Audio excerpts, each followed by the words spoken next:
Welcome to Stoic Vivu, where we transform ancient wisdom into modern strength.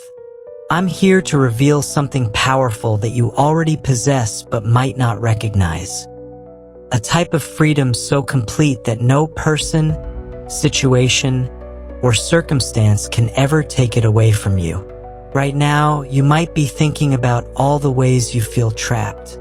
Maybe you're stuck in a job that drains your energy, dealing with financial pressures that keep you awake at night, or navigating relationships that feel more like obligations than choices. Perhaps you're scrolling through social media, watching others' lives that seem more exciting, more successful, more free than yours. You might feel like real freedom is something for other people, those with more money, better circumstances, or different opportunities. But what if I told you that some of history's most free people lived in circumstances far worse than anything you're facing? What if Marcus Aurelius, who found profound liberty while shouldering the crushing responsibility of ruling an empire during plagues and wars, Epictetus, who discovered unshakable freedom while living as a slave in one of history's most oppressive systems, and Seneca, who maintained inner liberty while navigating the deadly politics of Nero's court, had identified specific secrets about freedom that most people never discover. Here's what they understood that changes everything. There are two completely different types of freedom. The first type, what most people chase, depends on external circumstances. It's the freedom that comes from having enough money, the right relationships, the perfect job, or ideal living conditions. This freedom can be given and taken away by forces outside your control. But there's a second type of freedom that operates by completely different rules. It exists independently of your bank account, your living situation, your relationship status, or your career success. It can't be voted away by politicians, stolen by thieves, destroyed by economic crashes, or eliminated by personal setbacks. Once you understand how to access it, this freedom becomes yours permanently. The ancient Stoics called this your sovereignty over yourself. It's the recognition that while you can't control what happens around you, you have complete authority over what happens within you. Your thoughts, your responses, your choices, your character, your daily actions. These remain yours no matter what external forces try to influence them. Today, you're going to discover the 7 ancient secrets that unlock this unshakable freedom. We'll start with the liberation found in working without needing applause, then explore your unbreakable freedom that survives any crisis.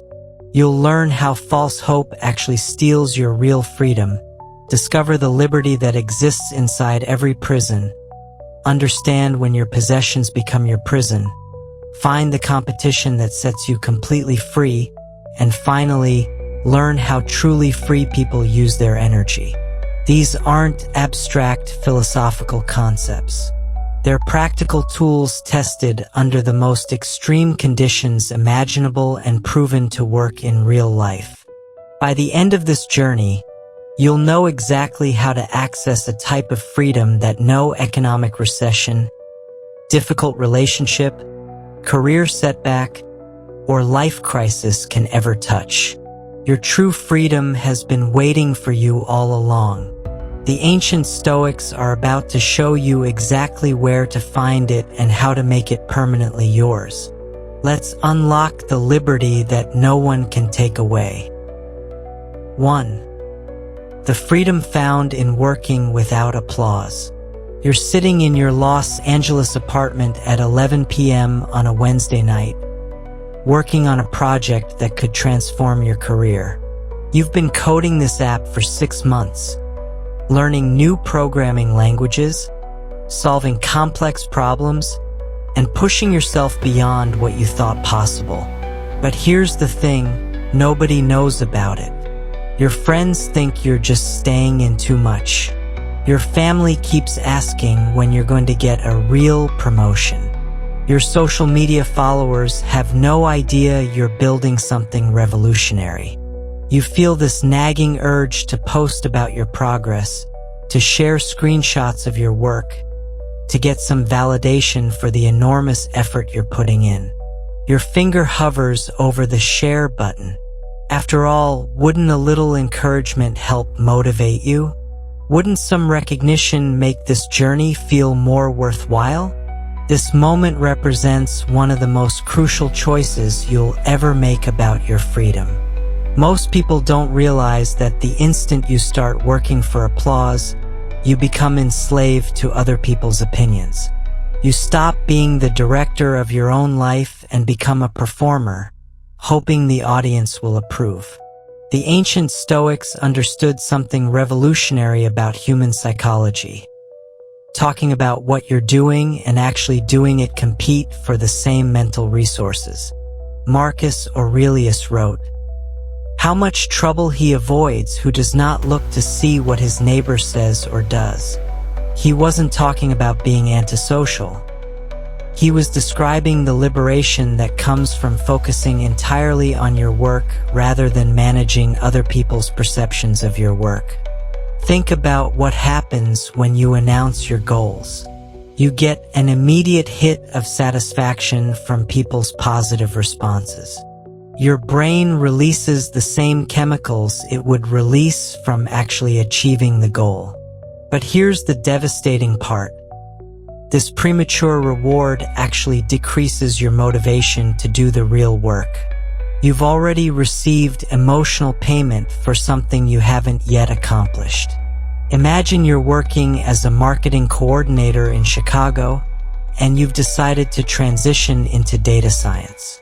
You could spend your evenings studying, practicing coding, and building portfolio projects in complete silence.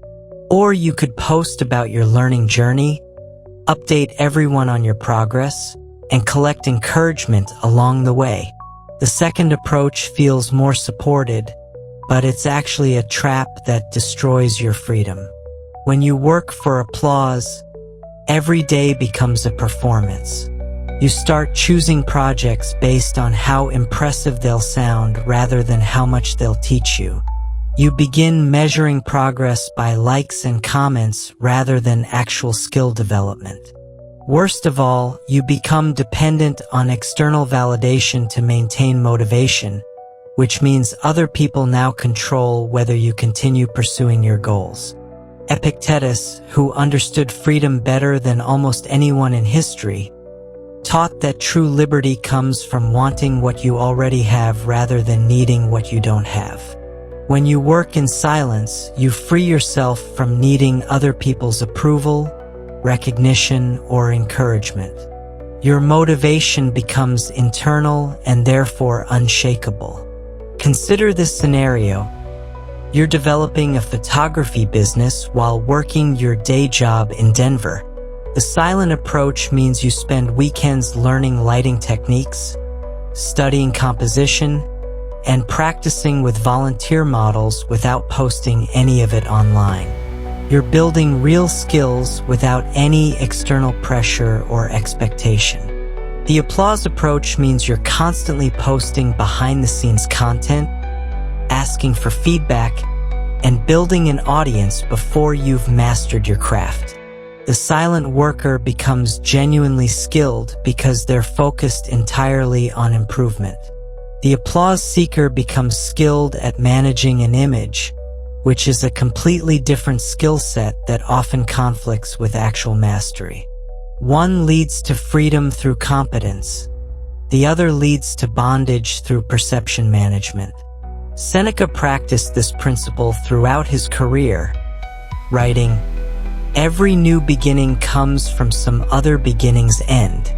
He developed his philosophical insights through years of private study and reflection before sharing them publicly. His wisdom came from internal development, not external feedback loops. Here's how working in silence transforms your relationship with freedom. First, you eliminate the anxiety that comes from other people's expectations. When nobody knows what you're working on, nobody can disappoint you with their reactions or pressure you with their timelines. Second, you develop genuine confidence based on real capability rather than social validation. Third, you maintain complete control over your direction because you're not influenced by other people's opinions about what you should be doing. The practical application starts tonight. Choose one important project or goal that you're currently working on. Stop talking about it completely. Don't post updates, don't ask for feedback, don't seek encouragement. Pour all that social energy into the actual work. Notice how much more focused you become when you're not performing your progress for an audience. This doesn't mean you can never share your work or collaborate with others. It means you develop your skills and complete your projects based on internal standards rather than external applause. When you eventually do share your work, it comes from a place of abundance rather than need. You're offering something valuable rather than seeking something you lack. The most liberated people in any field are those who work primarily for the satisfaction of the work itself. They've discovered that the applause always feels hollow compared to the deep satisfaction of genuine accomplishment. They understand that external validation is like junk food for the ego, temporarily satisfying but ultimately weakening. Marcus Aurelius ruled an empire while maintaining this internal focus. Epictetus taught students while caring more about their character development than their opinion of his teaching. Seneca advised emperors while prioritizing wisdom over political advancement. They found freedom through focusing on their work rather than their reputation.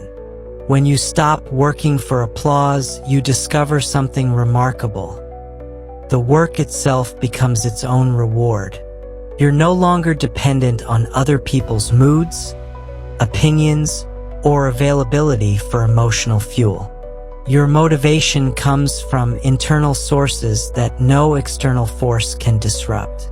Ultimately, this first freedom, working without needing applause, becomes the foundation of all other forms of liberty, because it frees you from the exhausting job of managing other people's perceptions while trying to accomplish meaningful goals. 2.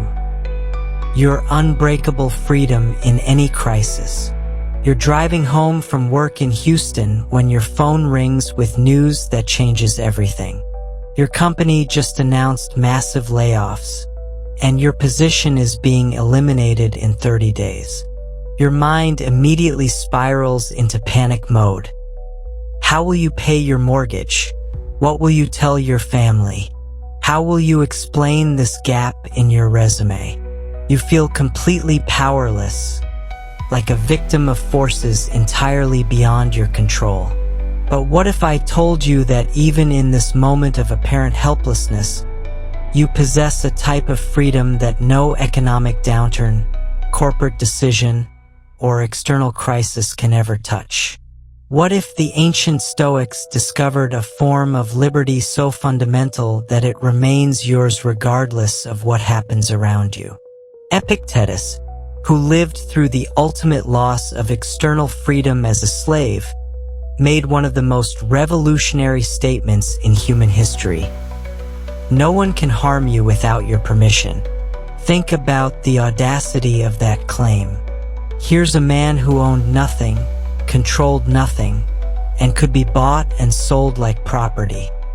Yet he understood something about freedom that most people with every external advantage never discover.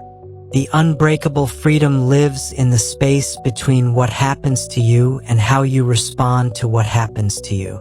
Viktor Frankl, who studied this same principle centuries later, called it the last of human freedoms. But the Stoics understood it first and developed specific techniques for accessing it during the worst possible circumstances.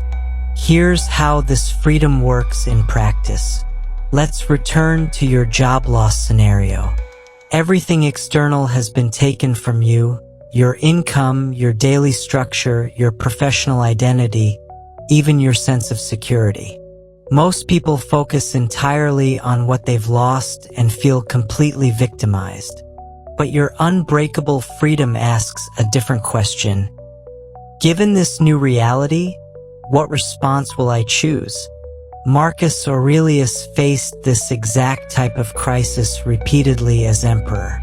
He didn't choose to rule during a devastating plague that killed millions of his citizens. He didn't choose to fight wars against barbarian tribes threatening Rome's borders. He didn't choose to deal with political betrayals from people he trusted.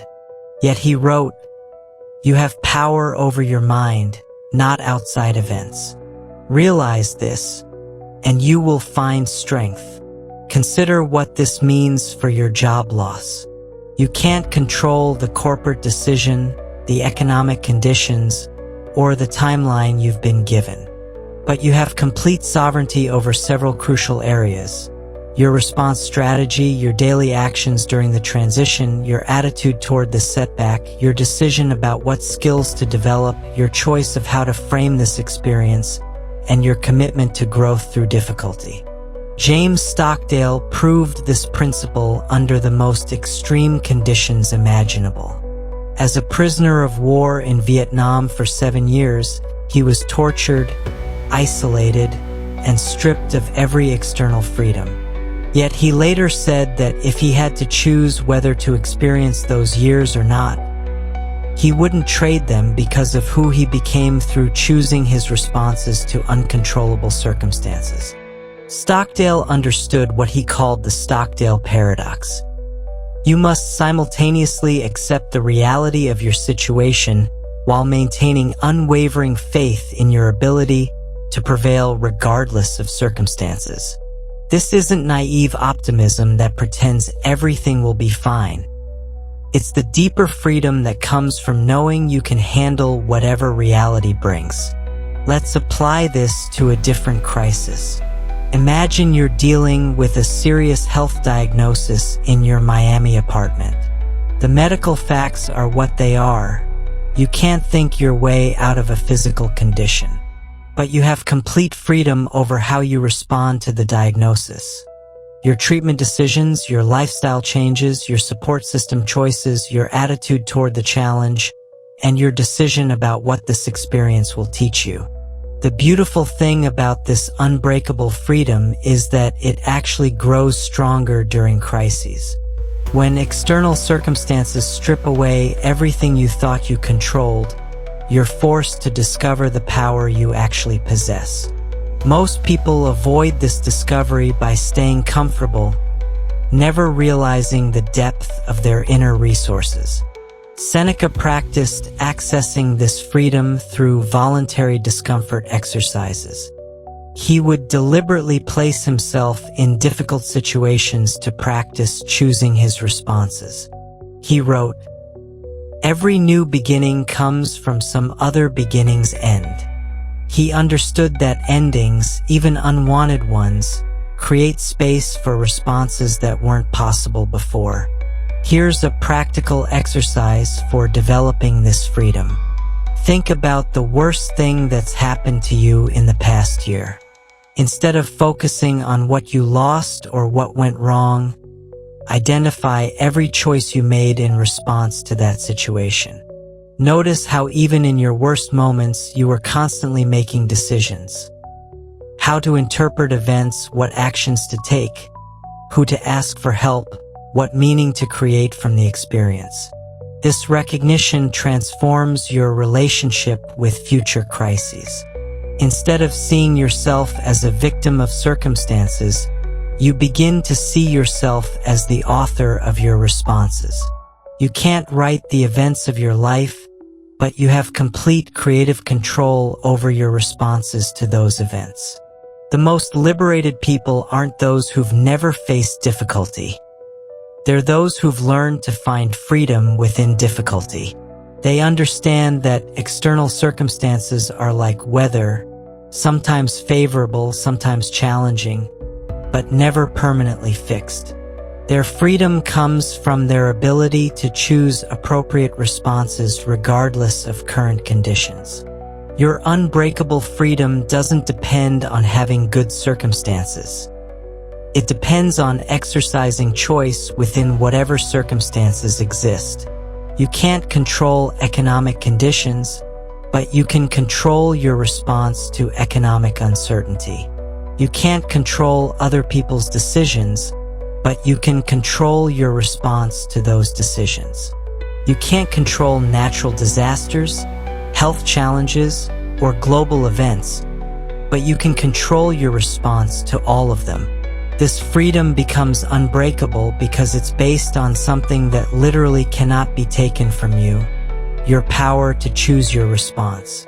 Governments can limit your movement, employers can eliminate your job, relationships can end, and health can decline, but no external force can choose your response for you.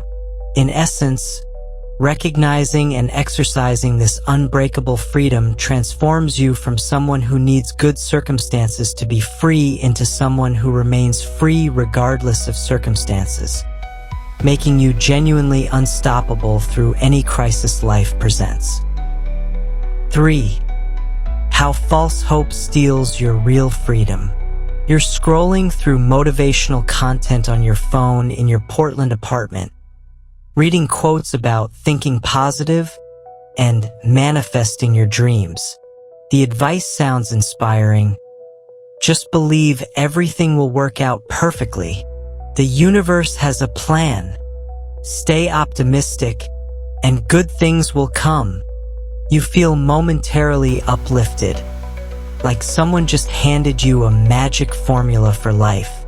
But 6 months later, when your startup fails despite your positive thinking, when your relationship ends despite your visualization exercises, and when your dream job goes to someone else despite your unwavering optimism, you feel more defeated than ever. Welcome to the trap of false hope, one of the most destructive forms of mental slavery disguised as freedom. Most people think optimism always leads to liberation, but the ancient Stoics understood something crucial. There's a type of hope that actually imprisons you by disconnecting you from reality and preventing you from taking effective action. James Stockdale, who survived 7 years as a prisoner of war in Vietnam by applying Stoic principles, discovered this truth under the most extreme conditions. He observed that the most optimistic prisoners, those who believed they'd be released by Christmas, then by Easter, then by Thanksgiving, were the ones who died of broken hearts. Their false hope prevented them from adapting to reality and building the mental resilience necessary for long-term survival. Stockdale called this the Stockdale paradox. You must never confuse faith in the fact that you will prevail in the end, which you can never afford to lose, with the discipline to confront the most brutal facts of your current reality, whatever they might be. This distinction between productive hope and destructive hope is the key to maintaining your freedom during difficult times. False hope operates like a drug. It feels good in the moment because it allows you to avoid dealing with uncomfortable realities, but it weakens your ability to respond effectively to actual circumstances. When you tell yourself everything happens for a reason, after a major setback, you're not finding meaning. You're avoiding the hard work of creating meaning through your response. Consider this scenario. You're working as a sales representative in Nashville, and your industry is being disrupted by automation. False hope tells you to stay positive, trust that things will work out, and continue doing what you've always done because good things come to those who wait. This approach feels emotionally comfortable but leaves you completely unprepared when your job actually disappears. Real freedom comes from what Marcus Aurelius called the discipline of perception, seeing situations exactly as they are, without the comforting distortions of false hope or the paralyzing exaggerations of pessimism. He wrote, confine yourself to the present. This wasn't about ignoring the future. It was about dealing with current reality instead of living in fantasy scenarios. True Stoic hope works differently. It combines unflinching acceptance of current reality with unshakable confidence in your ability to respond effectively regardless of circumstances. You acknowledge that your industry is changing, your relationship has real problems, or your health situation is serious, while simultaneously maintaining absolute faith in your capacity to navigate whatever develops. Let's apply this to a relationship crisis. You're living with your partner in Seattle, and you've been having the same arguments for months. False hope tells you that love conquers all, that things will magically improve if you just stay positive, and that talking about problems creates more problems. This approach feels optimistic but prevents you from addressing real issues that need attention. Stoic hope acknowledges the relationship's current state honestly while maintaining confidence in your ability to either improve it through effective action or handle whatever outcome develops. You have difficult conversations, set clear boundaries, and make necessary changes while remaining open to multiple possible futures. Epictetus, who had experienced the ultimate loss of external control as a slave, taught that false hope actually increases suffering by creating attachment to specific outcomes. He said, "Wealth consists not in having great possessions, but in having few wants." This applies to emotional attachments as well as material ones. When you desperately need specific outcomes to happen, you become enslaved to circumstances beyond your control. Seneca practiced this principle through what he called premeditatio malorum, deliberately imagining potential difficulties not to create anxiety, but to build immunity against false hope. He would mentally rehearse losing his wealth, facing exile, or dealing with death, not because he was pessimistic, but because he wanted to maintain his freedom regardless of what happened. Here's how false hope steals your real freedom in practical terms. First, it prevents accurate assessment of situations, which leads to poor decision-making. Second, it creates emotional dependence on specific outcomes, which means external circumstances control your internal state.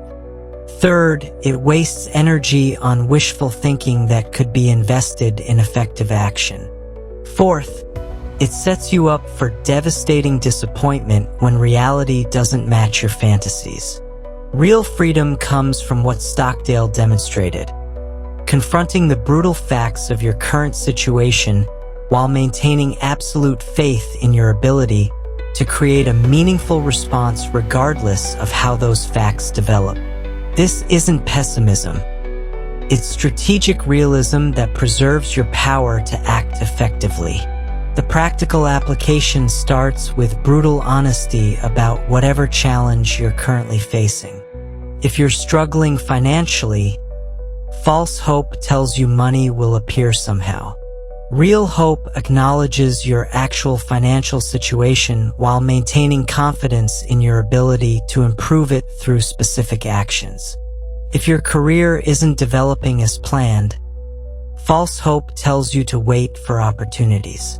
Real hope honestly assesses your current market value while building the skills and relationships necessary for advancement. This approach feels less comfortable initially because it requires confronting uncomfortable realities. But it leads to genuine freedom because your responses are based on accurate information rather than comforting illusions. You stop being a victim of disappointed expectations and become the author of realistic strategies. Marcus Aurelius ruled an empire while practicing this discipline. Epictetus taught students while maintaining this balance. Seneca navigated dangerous politics while applying these principles. They found freedom not by hoping circumstances would be easy, but by preparing to respond wisely to whatever circumstances developed. Therefore, real freedom comes from replacing false hope with disciplined optimism, the unshakable confidence that you can handle reality as it actually is, rather than as you wish it would be. 4. The freedom that lives inside every prison. You're sitting in your cubicle in downtown Minneapolis on a gray Tuesday morning, feeling like you're trapped in a cage.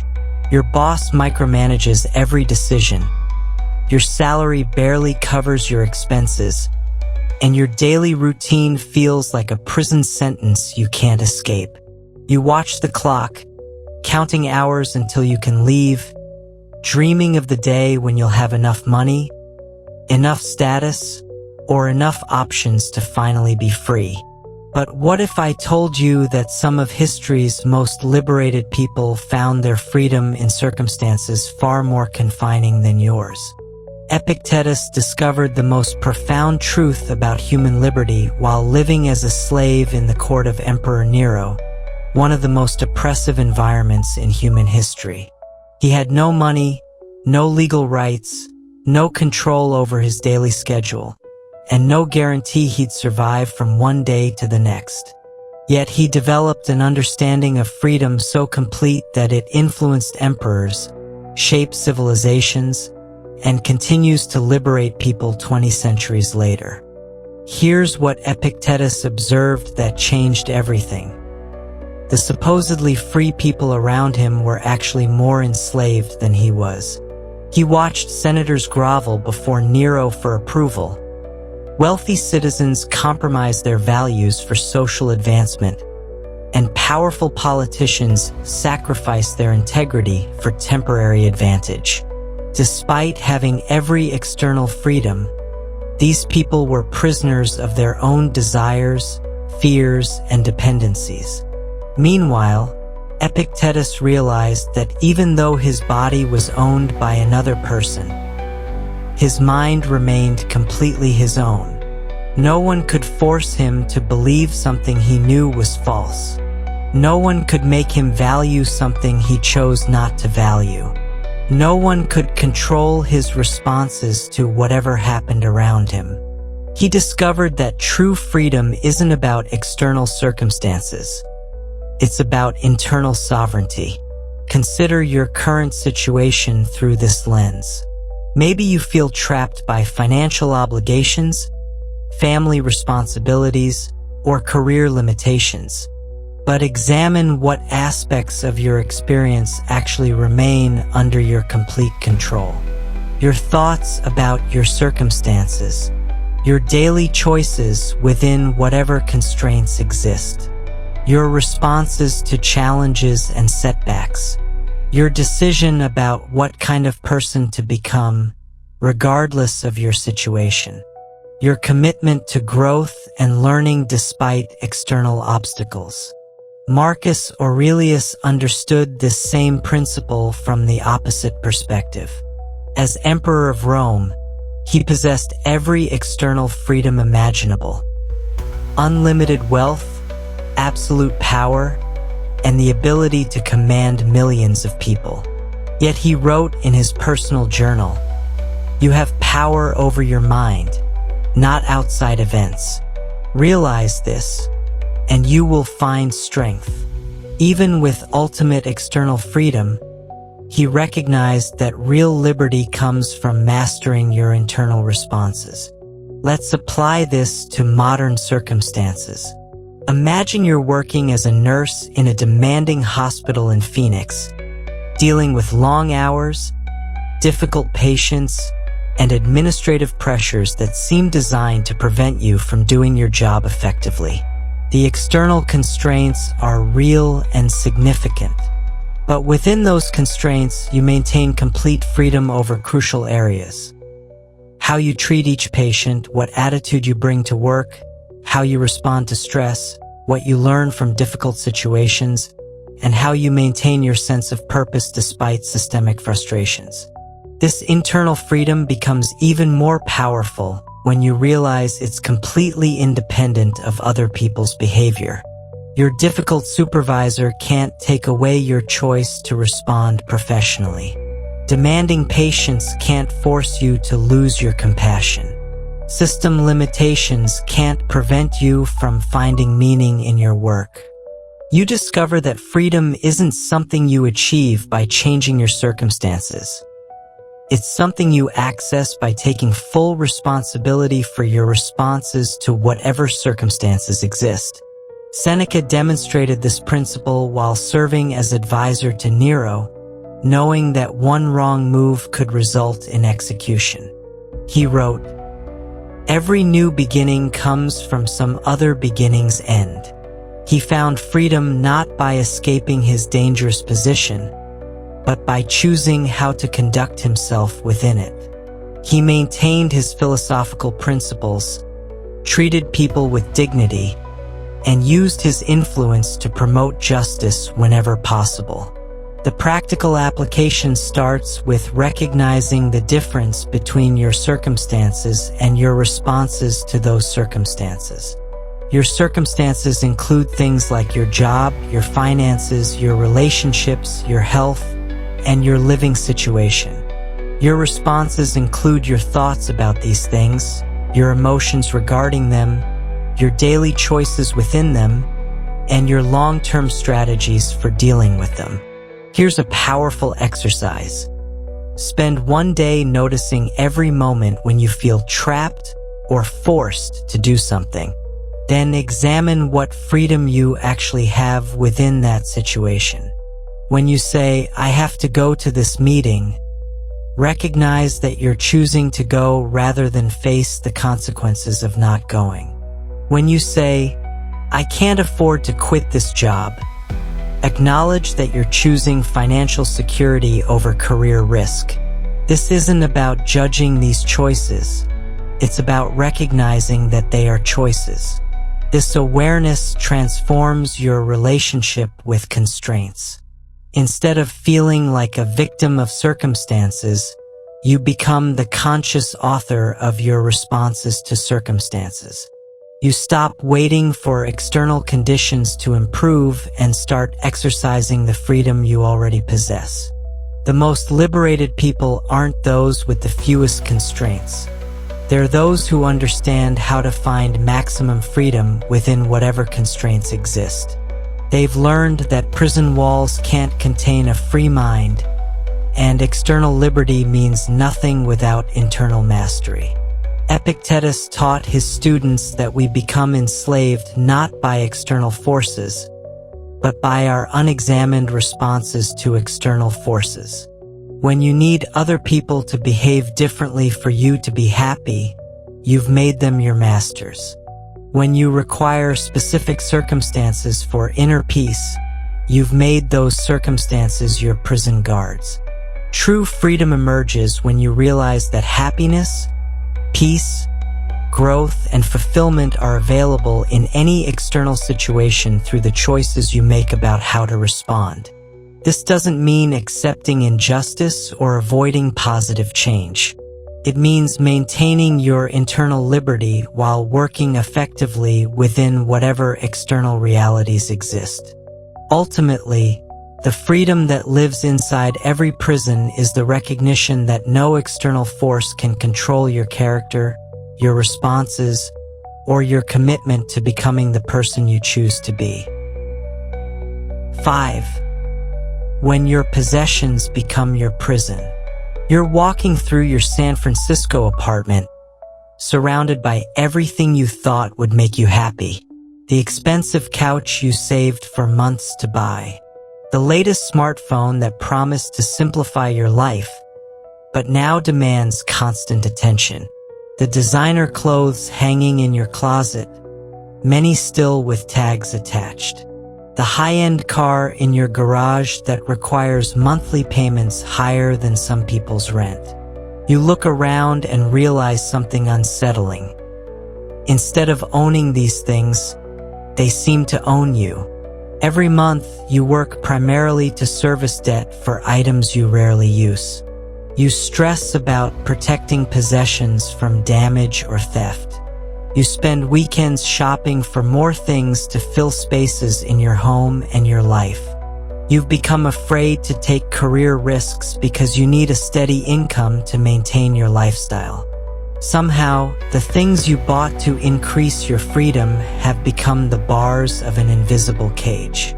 This is one of the most subtle forms of enslavement in modern life, and the ancient Stoics understood it better than anyone.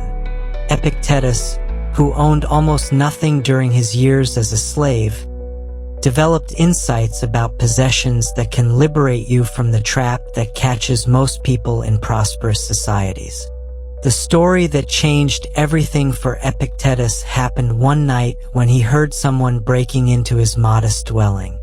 He rushed to investigate and discovered that a thief had stolen his prized silver lamp, one of the few valuable possessions he owned. Instead of feeling violated or angry, Epictetus said something remarkable. "You can only lose what you have." The next day, he went out and bought a cheaper ceramic lamp, explaining that owning something he was afraid of losing had been his mistake, not the thief's. This wasn't about accepting theft or avoiding nice things. Epictetus had discovered something profound about the relationship between possessions and freedom. When you own something you're terrified of losing, that possession has begun to own you. Your peace of mind becomes dependent on the security of your stuff, which means your stuff now controls your emotional state. Consider how this plays out in your daily life. You buy an expensive laptop for work, which improves your productivity and makes you happy. But now you worry about it being stolen, damaged, or becoming obsolete. You buy insurance, invest in security software, and stress about keeping it updated. You avoid certain coffee shops because they seem unsafe for expensive electronics. You've gained a useful tool, but you've also gained a source of ongoing anxiety and limitation.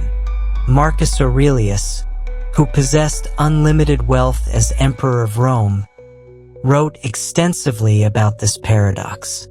He observed that the more possessions people accumulated, the more anxious and restricted they became. They spent increasing amounts of time and energy protecting, maintaining, and worrying about their things instead of focusing on character development and meaningful relationships. Seneca, who was one of the wealthiest men in Rome, practiced a radical approach to this problem.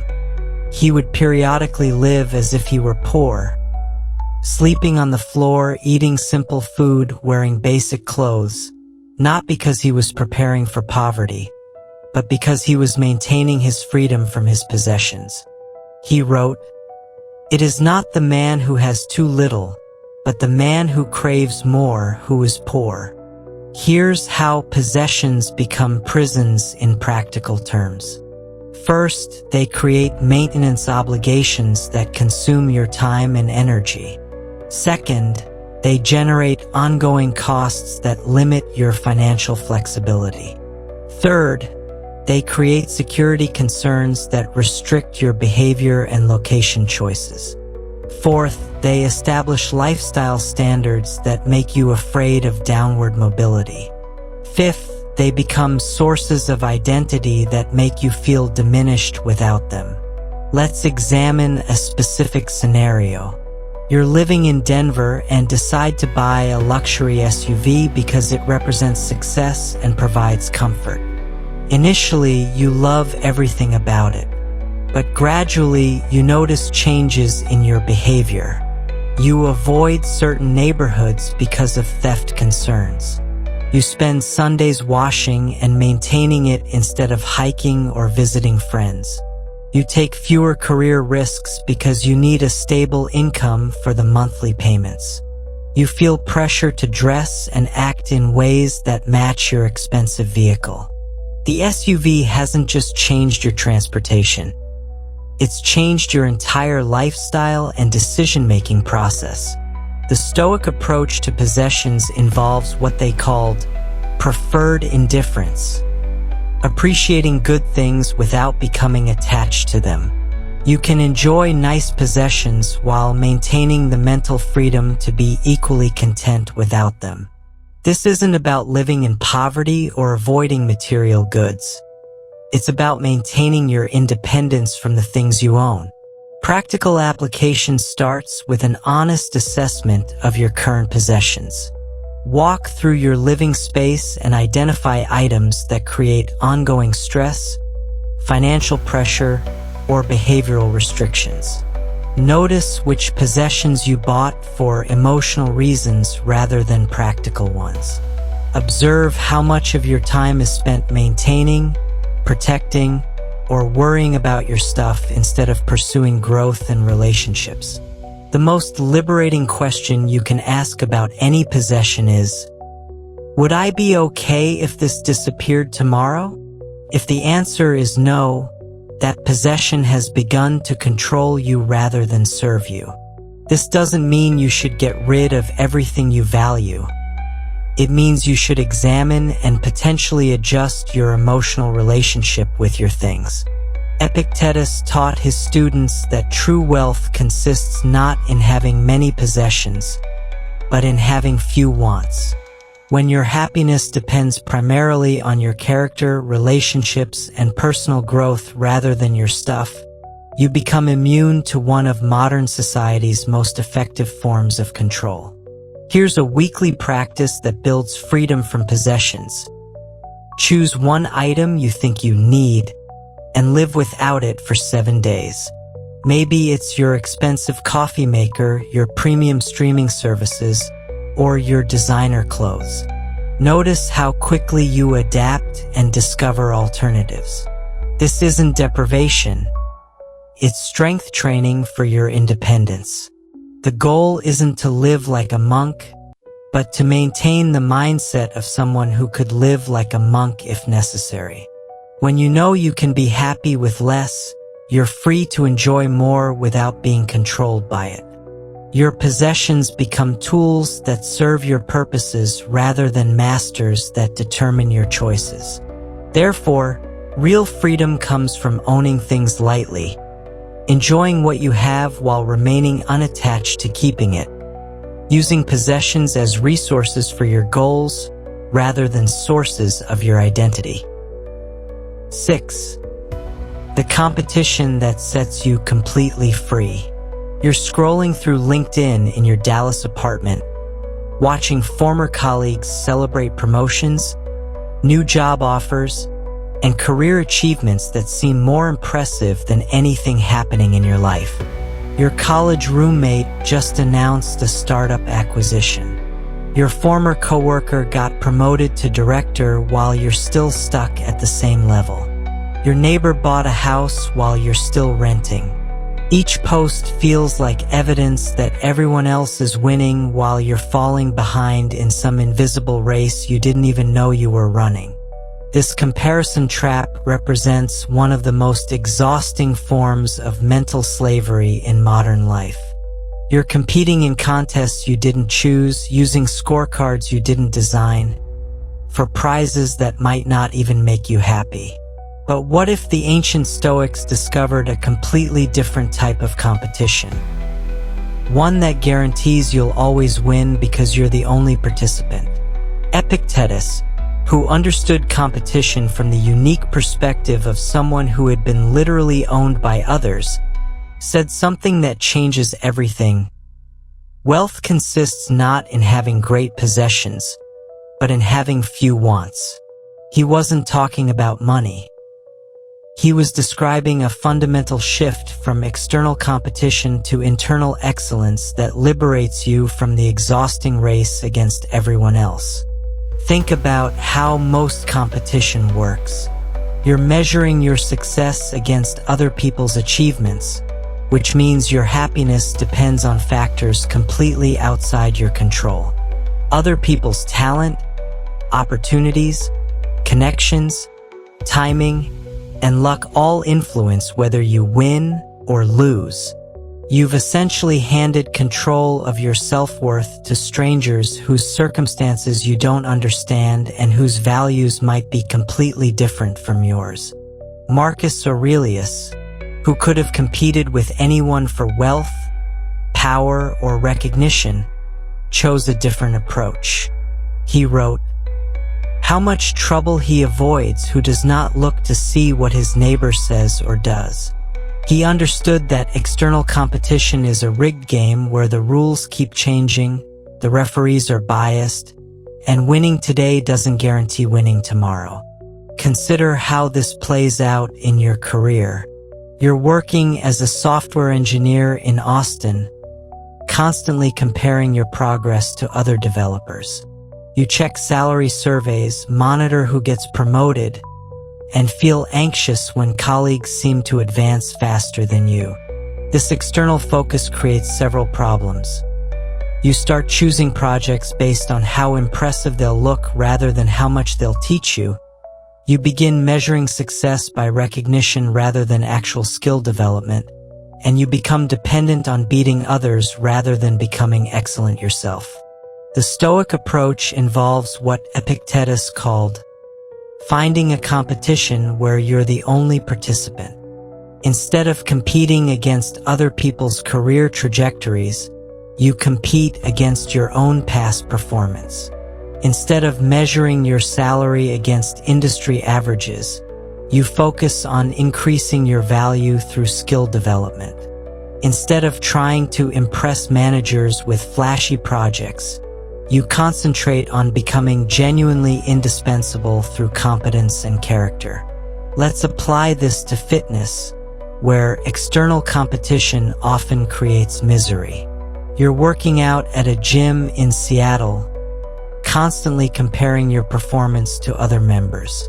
You feel discouraged when someone lifts heavier weights, runs faster, or looks more fit than you.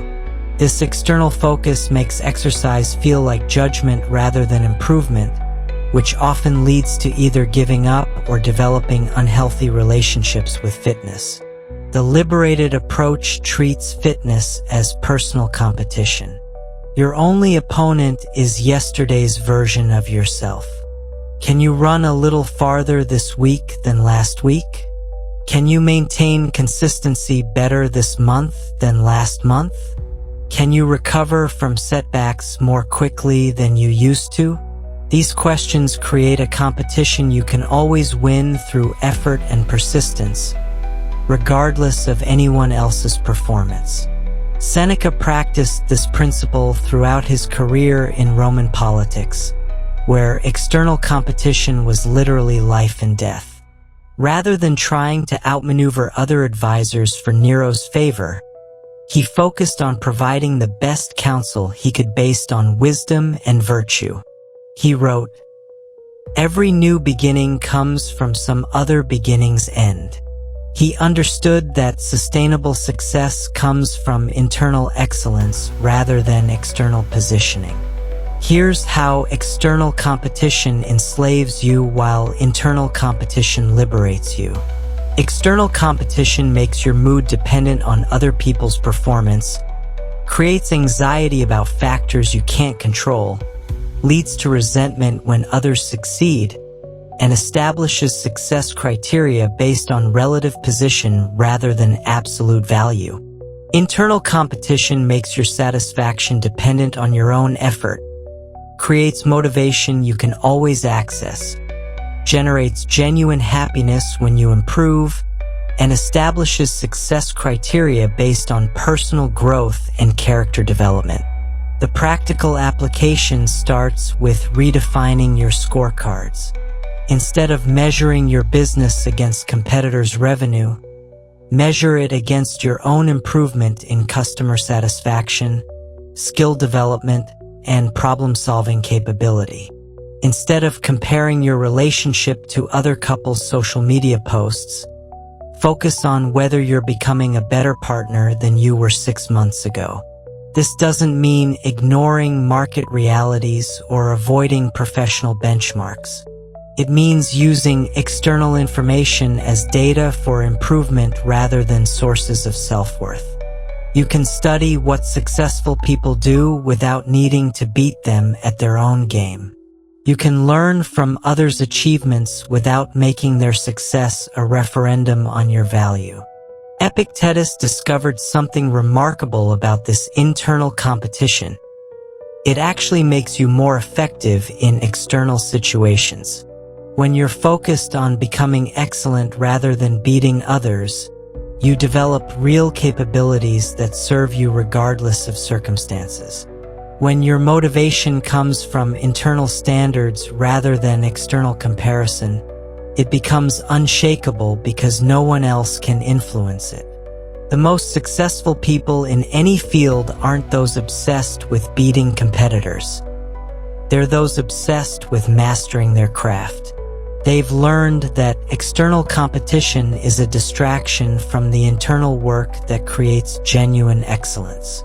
They understand that the only competition that matters is the one between who you are today and who you're capable of becoming. This competition that sets you completely free operates by different rules. You always have an opponent perfectly matched to your current ability.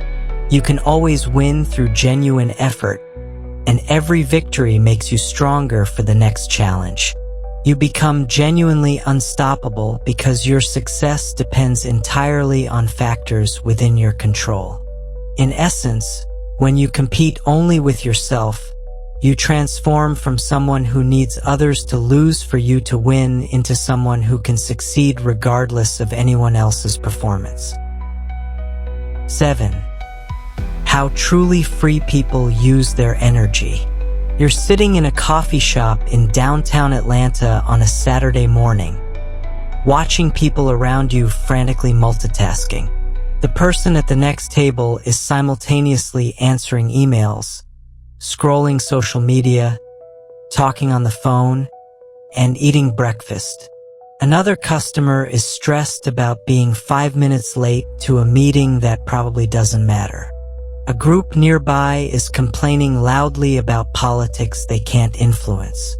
Everyone seems busy, urgent, and important, but something feels deeply wrong with this picture. What you're witnessing is energy chaos. People scattering their most valuable resource in dozens of directions without any strategic plan. Most people treat their daily energy like loose change, spending it impulsively on whatever captures their attention. But truly free people understand something that transforms everything. Energy allocation is the ultimate expression of freedom, and how you spend your energy determines who you become. Marcus Aurelius, who managed an empire while maintaining inner peace, wrote, "Confine yourself to the present." This wasn't about ignoring the future or avoiding planning. It was about recognizing that energy spent on things outside your control weakens your ability to influence things within your control. He understood that every empire, personal or political, succeeds or fails based on resource allocation. Think of your daily energy as exactly 100 points that you get to spend however you choose. Every minute you spend worried about things you can't control costs you energy points. Every hour you invest in activities that don't align with your values costs you energy points. Every emotional reaction to other people's behavior costs you energy points. The question isn't whether you'll spend this energy. The question is whether you'll spend it strategically or wastefully. Epictetus, who learned energy management under the most restrictive circumstances imaginable, discovered that freedom isn't about having unlimited energy. It's about having complete sovereignty over how you allocate whatever energy you possess. He said, "No one can harm you without your permission." This applies perfectly to energy theft. No external event can drain your energy without your unconscious consent. Consider how unfree people typically spend their energy. They wake up and immediately check their phones, giving their first and freshest mental energy to other people's agendas. They spend commute time stressed about traffic they can't control instead of using that time for learning or reflection. They invest emotional energy in news events they can't influence while neglecting relationships they could improve. They exhaust themselves trying to change other people's opinions while avoiding the harder work of developing their own character. Contrast this with how truly free people allocate their energy. They protect their peak energy hours for their most important work. They invest emotional energy in relationships and projects where they can create a positive impact. They spend learning energy on skills that compound over time rather than information that's immediately obsolete. They allocate worry energy only to problems they can actually solve. Seneca practiced this strategic approach while navigating the dangerous politics of Nero's court. Instead of wasting energy on court gossip, political maneuvering, or trying to change Nero's character, he focused his energy on providing wise counsel when asked, maintaining his own integrity, and developing philosophical insights that would serve humanity for centuries. He wrote, "Every new beginning comes from some other beginning's end." He understood that energy spent on endings you can't control is energy unavailable for beginnings you can create. Let's apply this to modern work life. You're a marketing manager in Phoenix, dealing with a difficult colleague who consistently undermines team projects. The unfree approach involves spending energy on frustration, office politics, and attempts to change their behavior through confrontation or manipulation. This energy allocation feels justified but achieves nothing productive while depleting your resources for actual marketing work. The free approach recognizes this colleague as an unchangeable external factor and redirects energy toward controllable responses. You document their behavior professionally, adjust your project management to account for their limitations, and focus your creative energy on delivering excellent results despite the challenging dynamics. You transform an energy drain into an opportunity to develop professional resilience. Here's a practical framework for free energy allocation. First, identify your 3 most important long-term goals, the outcomes that would most improve your life if achieved over the next year. Second, audit your current energy spending by tracking where your mental and emotional energy actually goes for 1 week. Third, eliminate or minimize energy expenditures that don't contribute to your important goals or your character development. Fourth, systematically redirect that reclaimed energy toward activities that compound over time. The most liberated people treat their energy like venture capitalists treat money. They invest it strategically in opportunities with high potential returns rather than spending it impulsively on immediate gratification. They understand that energy invested in skill development, relationship building, and character formation generates returns for decades, while energy spent on worry, comparison, and external validation produces nothing valuable.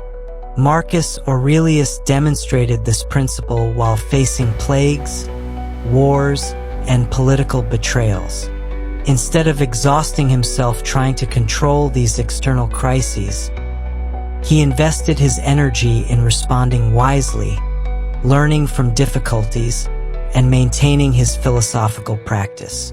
This energy allocation strategy enabled him to remain effective as a leader while developing insights that still guide people 20 centuries later. The transformation happens when you realize that energy allocation is choice allocation. Every moment you choose where to direct your attention, you're choosing who to become. Energy spent on developing patience makes you more patient. Energy invested in learning makes you more knowledgeable. Energy allocated to helping others makes you more compassionate. Energy wasted on uncontrollable externals makes you weaker and more reactive. Truly free people have learned that they can't control how much energy they have on any given day, but they have complete control over how they invest whatever energy they possess.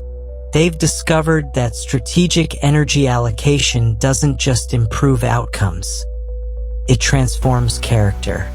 When you consistently invest energy in things that matter, you become the kind of person who naturally focuses on what's important. This understanding creates a positive feedback loop. Better energy allocation leads to better results, which creates more energy for future investments, which generates even better outcomes. You become genuinely unstoppable because your energy flows toward activities that actually create the life you want rather than being drained by activities that merely create the illusion of productivity. Ultimately, how you use your energy is how you use your life, and truly free people have learned to treat both as the precious, finite resources they are. You now possess something more valuable than money, more powerful than status, and more enduring than any external achievement. The knowledge of how to access your true freedom that no person, circumstance, or crisis can ever take away. Every secret we've explored together, working without needing applause, exercising unbreakable freedom in any crisis, avoiding the trap of false hope, finding liberty within constraints, preventing possessions from becoming prisons, competing only with yourself, and allocating energy like the precious resource it is, has equipped you with the same tools that enabled ancient Stoics to remain free under the most oppressive conditions imaginable. Marcus Aurelius ruled an empire during plagues and wars yet maintained inner liberty because he understood these principles. Epictetus went from slave to teacher of emperors because he mastered these practices. Seneca navigated deadly political environments while preserving his freedom through these ancient secrets. James Stockdale survived 7 years of imprisonment and torture by applying these same insights. These weren't just philosophers theorizing about freedom. They were practitioners who proved these techniques work under extreme pressure. What makes your situation even more powerful is that you're learning these secrets during peacetime, while you have the mental clarity and emotional stability to implement them properly. You're building your freedom foundation before you desperately need it, which means when challenges come, and they will come, you'll be ready to access your unshakable liberty. The ancient Stoics believed that philosophy was meant to be lived, not just studied. Your true freedom isn't complete until you start exercising it daily. Tomorrow morning, begin working on something important without announcing it to anyone. When challenges arise, remember you always control your response regardless of circumstances. Avoid the trap of false hope by confronting reality while maintaining faith in your ability to handle whatever develops. Find liberty within whatever constraints exist in your life. Examine whether your possessions serve you or enslave you. Compete only with yesterday's version of yourself. Allocate your energy strategically toward what actually matters. Remember, accessing your true freedom isn't a destination you reach once. It's a daily practice you commit to for life. Every time you choose internal sovereignty over external validation, every moment you exercise response choice instead of automatic reaction, every day you focus on what you can control rather than what you can't, you're not just practicing ancient wisdom, you're becoming genuinely free. This freedom is contagious. When you become truly free through these practices, you give everyone around you permission to discover their own unshakable liberty.